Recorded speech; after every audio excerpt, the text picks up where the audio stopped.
ஹஸரத் அபு அய்யூப் அல் அன்சாரி ரலியல்லாஹு தஆலா அன்ஹு அவங்க நபி ஸல்லல்லாஹு அலைஹி வஸல்லம் அவங்களுடைய வீட்டில் தானே தங்குனாங்க. அவங்களுடைய மாடியில போய் நீங்க தங்குங்கன்னு சொல்லி சொன்னாங்க.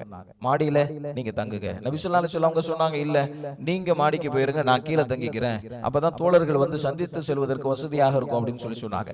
ஹஸரத் அபு அய்யூப் அல் அன்சாரி ரலியல்லாஹு தஆலா அன்ஹு அவங்க அப்படியா சரி என்று சொல்லி கீழே தங்க வச்சுட்டு இவங்க தன்னுடைய மனைவி அழைச்சிட்டு மேலே போயிட்டாங்க. அவர்களுக்கு ஒரே சங்கடம். நபி அவர்கள் கீழே இருக்கிற போது நம்முடைய பாதங்கள் மேல் தளத்திலா என்று அவர்களுக்கு அங்கே இருக்க முடியவில்லை. ஒரு நாள் இரவு அவர்கள் சேமித்து வைத்திருந்த தண்ணீர் தோல்பை அது கிழிந்து தண்ணீர் அங்கும் எங்குமாக அப்படியே ஓடுகிறது. ஹஸரத் அபு அய்யூப் அல் அன்சாரி ரலியல்லாஹு தஆலா அன்ஹு அவங்க சொல்றாங்க, அந்த தண்ணீர் சொட்டி நபி ஸல்லல்லாஹு அலைஹி வஸல்லம் அவர்களின் தூக்கத்தை கெடுத்து விடுமோ என்று நானும் என்னுடைய மனைவியும் பயந்து விட்டோம். எங்களிடத்தில் ஒரே ஒரு போர்வை தான் இருந்தது போர்த்திக் கொள்வதற்கு.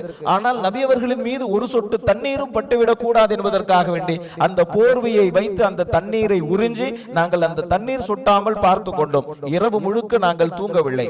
விடிந்தது. நபி ஸல்லல்லாஹு அலைஹி வஸல்லம் அவர்களிடத்தில் வந்து, யா ரசூலல்லாஹ், தாங்களே மேலே இருந்து கொள்ளுங்கள், எங்களுக்கு மேலே இருப்பதற்கு சங்கடமாக இருக்கிறது என்பதாக சொன்னோம். சரி என்பதாக நபி ஸல்லல்லாஹு அலைஹி வஸல்லம் அவர்கள் மேலே சென்று விட்டார்கள். அவர்கள் சாப்பிட்டு முடிக்கும் வரை நாங்கள் சாப்பிட மாட்டோம். எப்படி சாப்பிடுகிறார்கள், எதை சாப்பிடுகிறார்கள் என்பதை நாங்கள் கவனித்துக் கொண்டே இருப்போம்.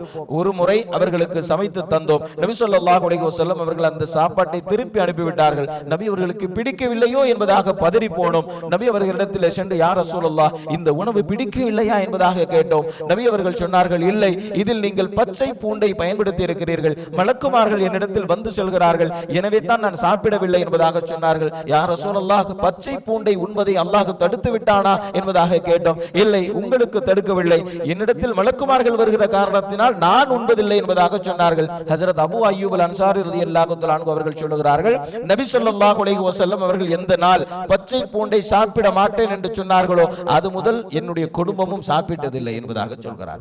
நபி ஸல்லல்லாஹு அலைஹி வஸல்லம் அவர்களின் மீது அவர்கள் வைத்திருந்த அன்பினுடைய வெளிப்பாடு இது. அல்லாஹ்வோடு அவர்கள் ஏற்படுத்தி வைத்திருந்த தொடர்பினுடைய உறுதிப்பாடு அது.